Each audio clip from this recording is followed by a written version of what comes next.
अब कहीं न कहीं देखने को मिल रहा है, आरजेडी के नेता ये कह रहे हैं कि बीजेपी की वजह से ये हो रहा है, कि बीजेपी जो है वो ज़्यादातर जातिवाद को उकसावा दे रही थी, जिस वजह से ऐसा हो रहा है। बीजेपी क्या कर रही थी कि अपराधी अपराध करें, लड़कों को पकड़ करके पीटे और उसको प्रशासन मूक दर्शक बन करके सामने सुरक्षा दे अपराधियों को, यही बीजेपी कर रही थी। नमस्कार, मैं प्रिया, आप देख रहे हैं द बिहार प्रोजेक्ट।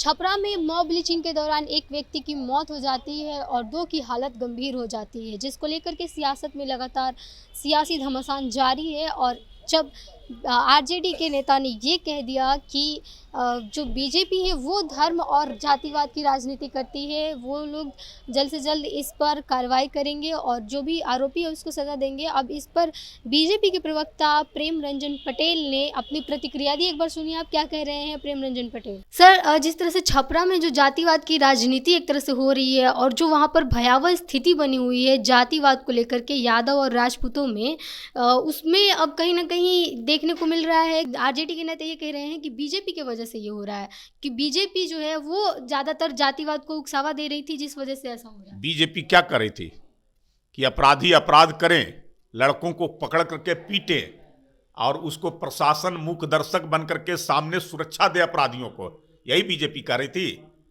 सरकार आपकी है तो आप कार्रवाई क्यों नहीं करते हैं? आपके देख रेख में ये सारी घटनाएं हुई है।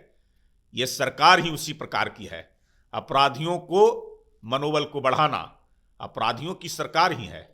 अपराधी अपराध करे और उसको कोई कार्रवाई नहीं उस पर होना, उसकी सुरक्षा देना। तो इस प्रकार की घटनाएं 90 के दशक में होती थी। 90 से 2005 लालू राबड़ी के शासन काल में अपराधी अपनी सरकार समझते थे कि हम कुछ भी करें, हमारा कोई बाल बाका नहीं करेगा, हमको और सुरक्षा मिलेगा, और वही होता था। इसलिए बिहार के लोग दहशत में थे। आज वही स्थिति आ गई है। वही सरकार आज कहने को मुख्यमंत्री नीतीश कुमार हैं, लेकिन असली पूरे सत्ता की बागडोर राजद के हाथ में है। तो अपराधियों का मनोबल बढ़ गया।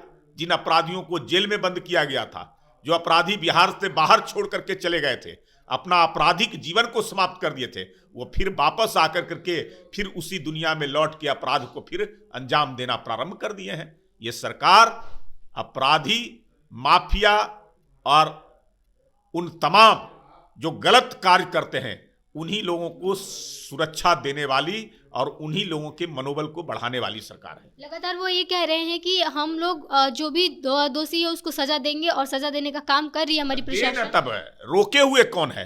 कह क्यों रहे हैं? कार्रवाई कीजिए, कि ऐसा कार्रवाई कीजिए कि आगे किसी का हिम्मत ना हो इस प्रकार की कोई घटना का अंजाम देने के लिए। जो अपराधी हैं, दोषी व्यक्ति हैं, उसको सजा दीजिए। ये रोक कौन रहा है? हम लोग तो कह रहे हैं कि अपराधी को सजा मिले। तो जैसे कि आपने सुना, प्रेम रंजन पटेल जो बीजेपी के प्रवक्ता हैं, उनका कहना है कि आरजेडी सिर्फ आश्वासन दे रही है।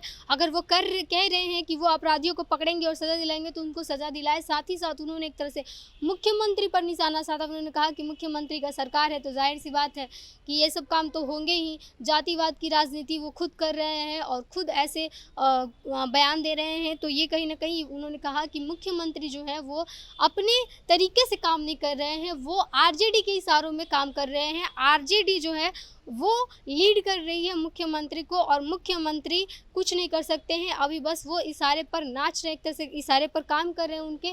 और उनका कहना ये भी था कि मुख्यमंत्री जो है वो अपने तरीके से काम नहीं कर रहे हैं, जिस वजह से अपराधी जो है वो बेलगाम हो चुके हैं। और उसी का ये नतीजा है कि बिहार में ये सब देखने को मिल रहा है, जातिवाद देखने को मिल रहा है, एक दूसरे के प्रति नफरत देखने को मिल रहा है। तो देखते रहिए द बिहार प्रोजेक्ट। धन्यवाद।